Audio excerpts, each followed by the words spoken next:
Hello everyone, welcome to the world of stories. और आ गया हूँ फिर से मैं आप लोगों के सामने एक और नया रियल हॉरर इंसिडेंट लेकर। इसका नाम है LBT, the loan banyan tree. ये इंसिडेंट हुआ है राजू के साथ, जिनका नाम बदला गया। एक्चुअली उनका नाम कुछ और था, बट उन्होंने मुझसे रिक्वेस्ट की थी अपना नाम प्राइवेट रखने की, इसलिए उनका नाम चेंज कर रहा हूँ। तो राजू और उनके दोस्तों के साथ ये इंसिडेंट हुआ जब वो एक गेम खेल रहे थे।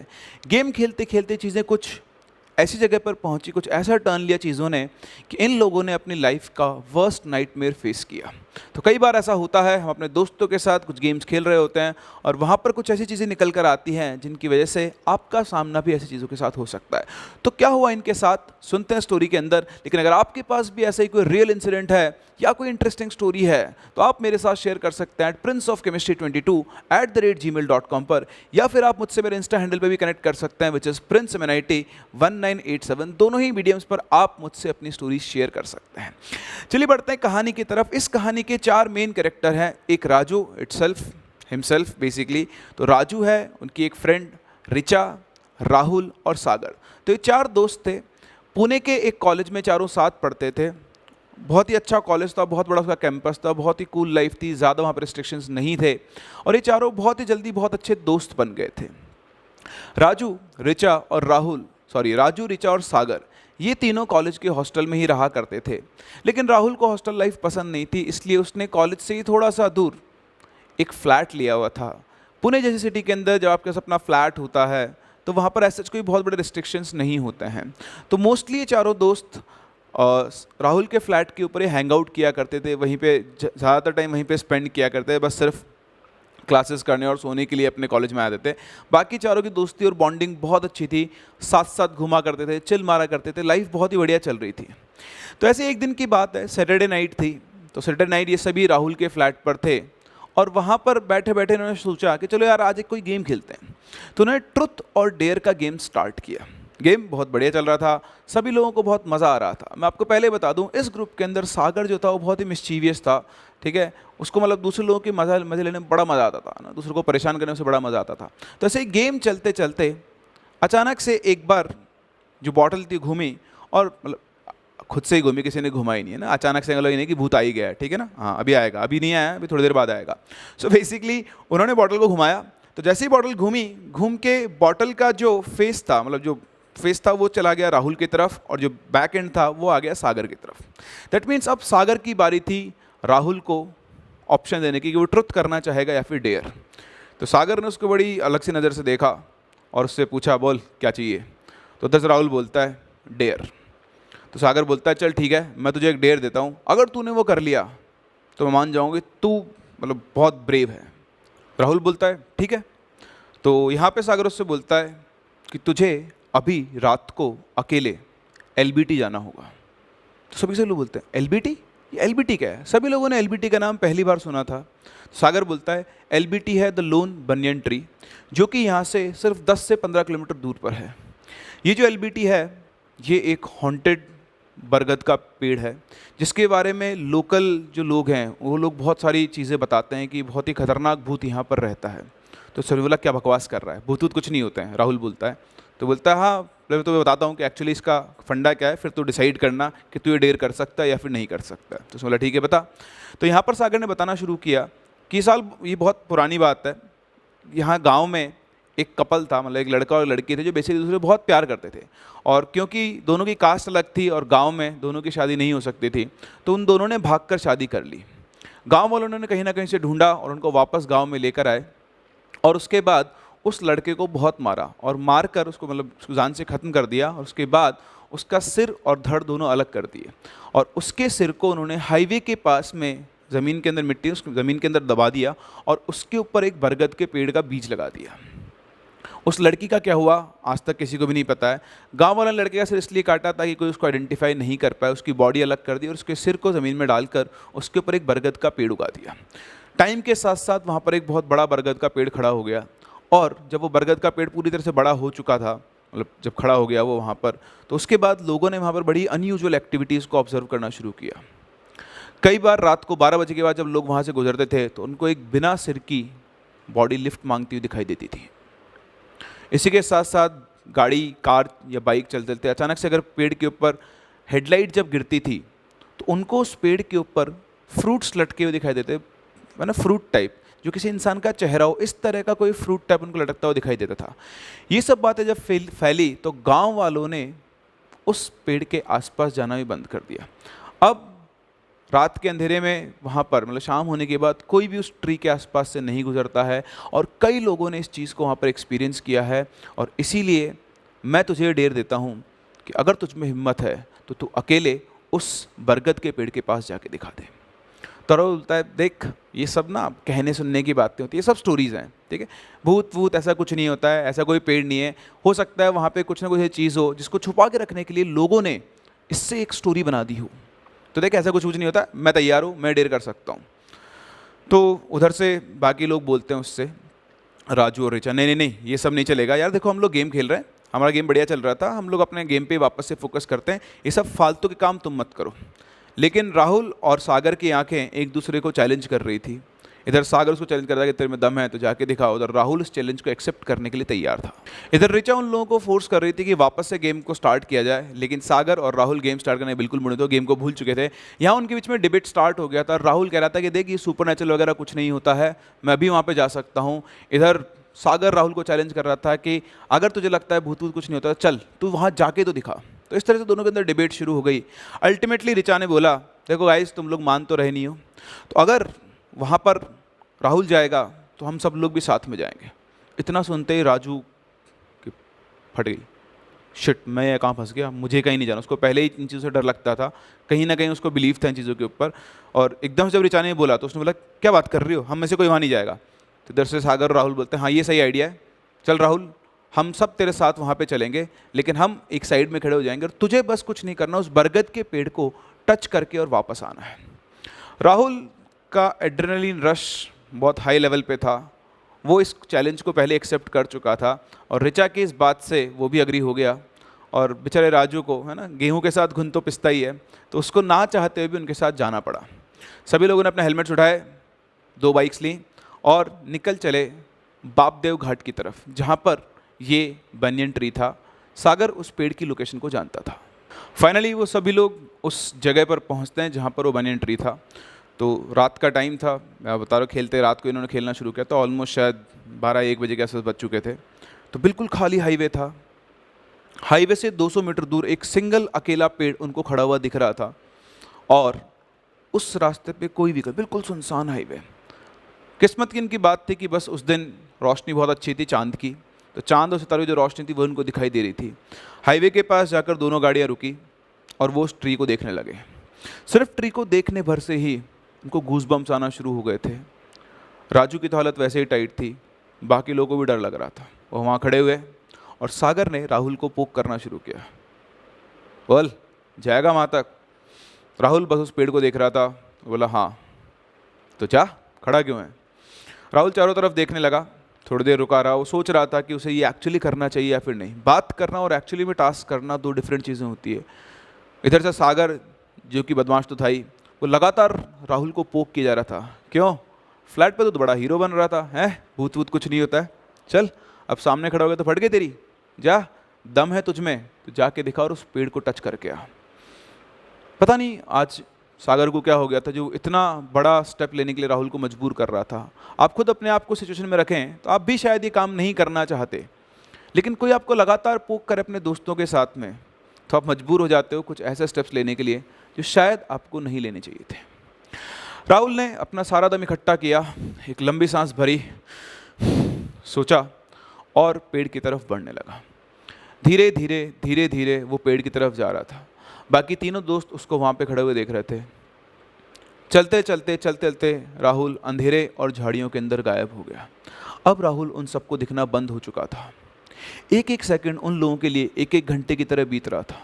उनको समझ में नहीं आ रहा था कि एक्चुअली क्या होगा, क्या सही में ये कहानी है, मतलब ये कहानी सच है, या फिर राहुल आसानी से उस पेड़ को टच करके आ जाएगा। वो उसको इंतज़ार कर रहे थे। उनको राहुल का कोई साइन दिखाई नहीं दे रहा था। टाइम गुजरता जा रहा था धीरे धीरे धीरे धीरे। जब बहुत टाइम हो गया और राहुल वापस नहीं आया तो सब लोग परेशान होने लगे। इधर ऋचा सागर के ऊपर चल लगी, तेरा दिमाग खराब हो गया, तूने उसको अकेले वहाँ पे भेज दिया है। सागर बोलता मैं क्या करूँ, अपने आप में हीरो बन रहा था, मैंने चैलेंज दिया, उसने ले लिया, मैं क्या कर सकता हूँ इसके अंदर। तो बोलता देख उतनी देर से आया नहीं है। बोलता आ जाएगा, कहाँ जाएगा, भूत को देख लिया होगा उसने। ऐसी कुछ बातें उनमें चल रही थी, तो रिचा और राजू बहुत ज़्यादा परेशान थे।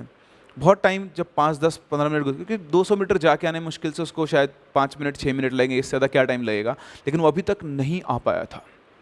तो बेसिकली बहुत ज़्यादा टाइम नहीं गुजरा था, पर ये तीनों एक अकेले सुनसान हाईवे पे हॉन्टेड ट्री के सामने खड़े हुए थे। इनके लिए टाइम बहुत धीरे धीरे गुजर रहा था। फिर रिचा का सब्र का बांध टूट गया और उसने राहुल को आवाज़ लगाई, राहुल कहाँ हो तुम? उधर से कोई आवाज़ नहीं। राहुल हो गया सब चैलेंज वगैरह, तुम वापस आ जाओ, ठीक है, ये खतरनाक भी हो सकता है, तुम जल्दी से वापस आ जाओ, तुम जवाब तो दो कहाँ हो। उधर से कोई आवाज़ नहीं, बिल्कुल साइलेंस थी।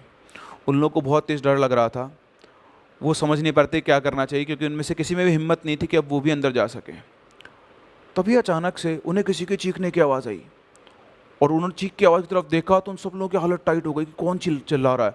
और बस वो तीनों गाड़ी के ऊपर बैठे हुए थे। उन्होंने गाड़ी स्टार्ट करके वो भागने वाले थे, पता नहीं कैसे दोस्त थे कि दोस्त को छोड़कर भागने वाले थे, पर वो भागने ही वाले थे। तभी अचानक से उनको अंधेरे में से एक शैडो भागती नजर आई और चिल्लाती हुई भागती नजर आई। देखा उन्होंने तो सामने से एक शैडो भागती आ रही है। वो आवाज़ पहचान चुके थे कि राहुल की आवाज़। राहुल बहुत तेज़ भागता हुआ चिल्लाता हुआ आ रहा था और उन्होंने बाइक स्टार्ट कर ली थी फटाफट, जैसे राहुल आएगा भाग जाएंगे। लेकिन राहुल की जैसे उनको शैडो दिखी, उसके जस्ट पीछे उनको एक और शैडो भागती हुई दिखाई हुई।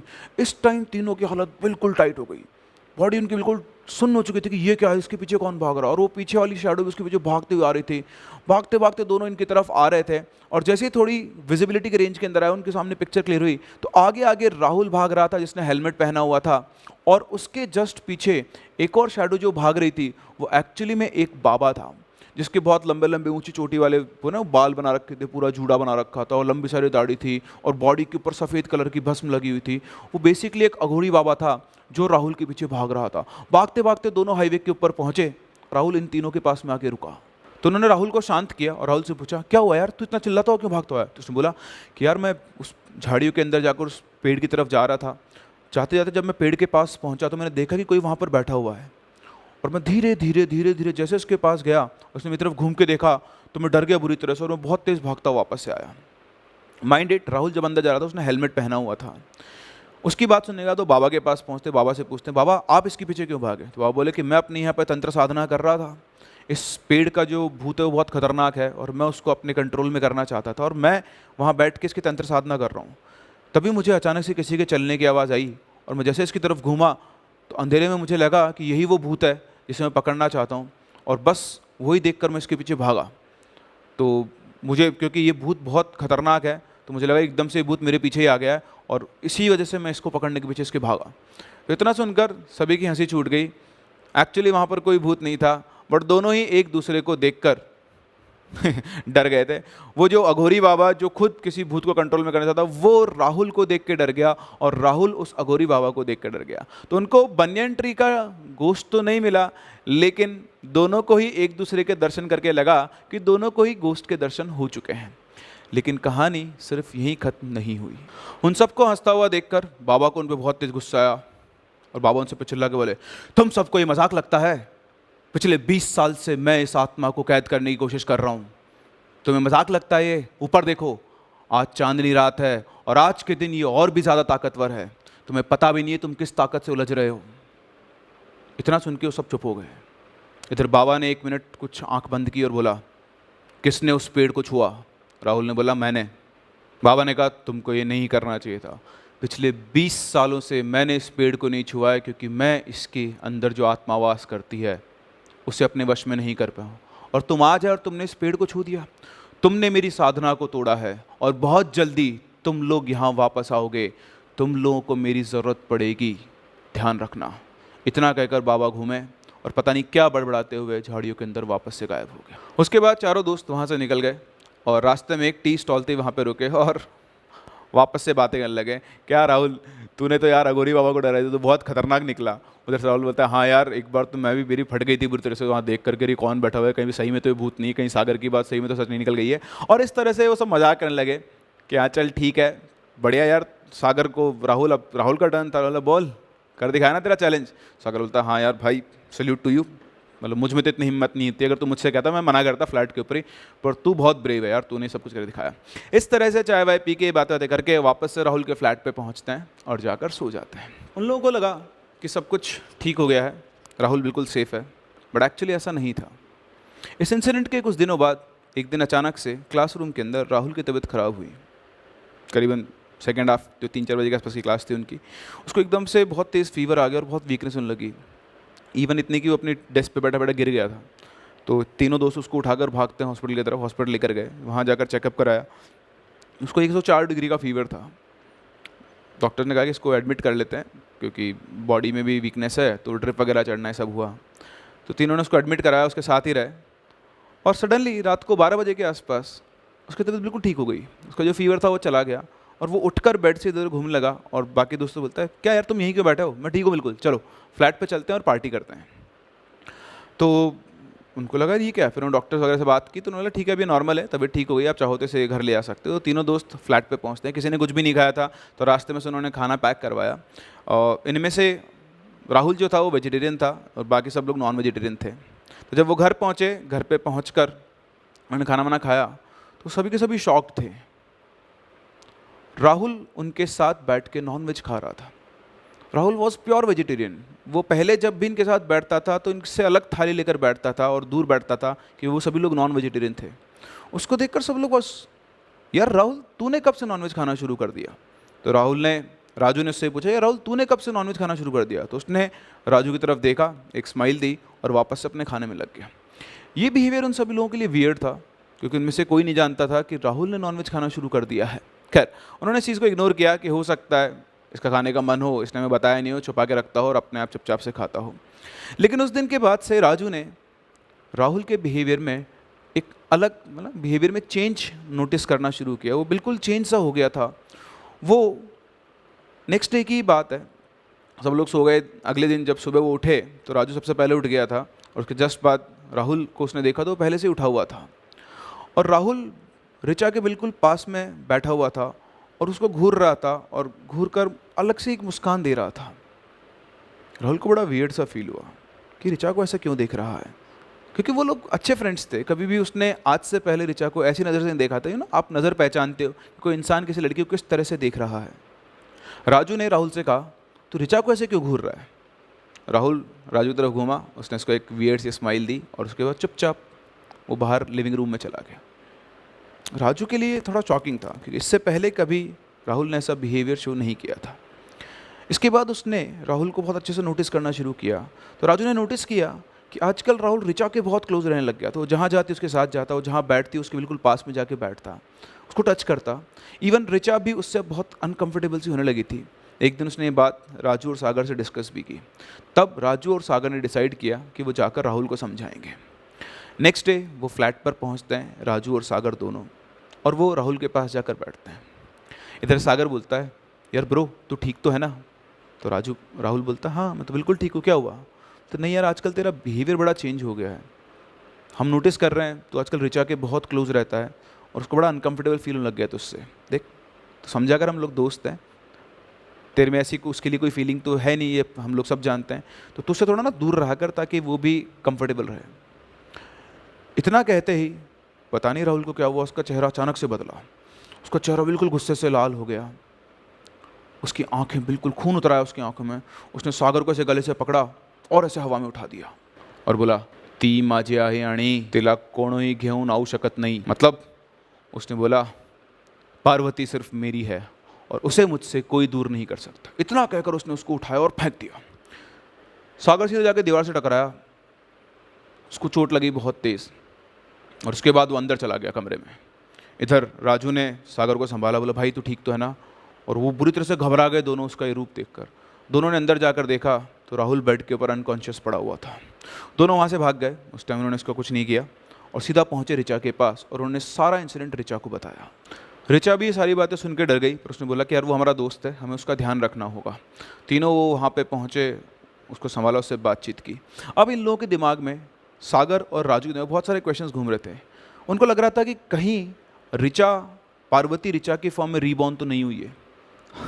फुलिश सी बात थी, लेकिन उस कंडीशन में और क्या सोच सकते थे। एक तो सोचना ये था कि वो पजेस हो चुका और दूसरा था कि कहीं उसने पजेस हो गया। वो इसलिए उसने राहुल को पजेस किया है क्योंकि उसको अपनी पार्वती ऋचा के अंदर दिखाई देती। तो उन्होंने ऋचा से पूछा कि यार तू अपने लास्ट लाइफ बारे में कुछ याद करने की कोशिश कर। तो ऋचा बोलती, तुम पागल हो गए हो, मुझे क्या पता मेरी लास्ट लाइफ में क्या हुआ था, कहता मुझे कुछ भी याद नहीं है। उन लोगों को कुछ समझ में नहीं आ रहा था और इधर राहुल का बिहेवियर बिल्कुल चेंज होता जा रहा था। एक गुजराती लड़का, उसने मराठी बोलना शुरू कर दिया था। अब उसके मराठी के वर्ड्स बहुत ज़्यादा बढ़ चुके थे और एक दिन तो सारे लिमिट्स क्रॉस हो गई, हद हो गई। जब उसने ऋचा से कहा कि ऋचा तुम मेरे पास आ जाओ, भगवान ने हम दोनों के दूसरे के लिए बनाया है, हमें कोई अलग नहीं कर सकता है। और उसके साथ साथ वो मराठी में जाने क्या क्या बोले जा रहा था ऋचा से। उन लोगों को समझ में नहीं आ रहा था कि वो क्या करे, वो बहुत परेशान थे। तभी अचानक से ऋचा को वो बाबा की बात याद आई जिन्होंने कहा था कि तुम लोग लौट कर वापस मेरे पास आओगे।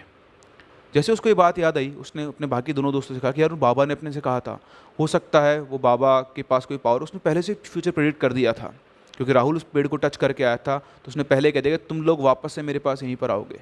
अब हमें उन बाबा के पास ही वापस चलना चाहिए। इधर से सागर और राजू बोलते हैं यार हम पहले ही एक बार उस जगह पे जाकर मिस्टेक कर चुके हैं और दोबारा हम उस जगह पर कैसे जा सकते हैं, और हमें क्या पता कि वहाँ पर वो बाबा हमें मिलेगा या फिर नहीं। ऋचा बोलती है देखो इस चीज़ का और कोई सोल्यूशन नहीं है, हमें दोबारा वहीं जाना पड़ेगा उस पेड़ के पास, हो सकता है हमें वो बाबा वहीं पर मिल जाए। तो ये डिसाइड हुआ, तो ऋचा को अपने साथ लेकर नहीं गए।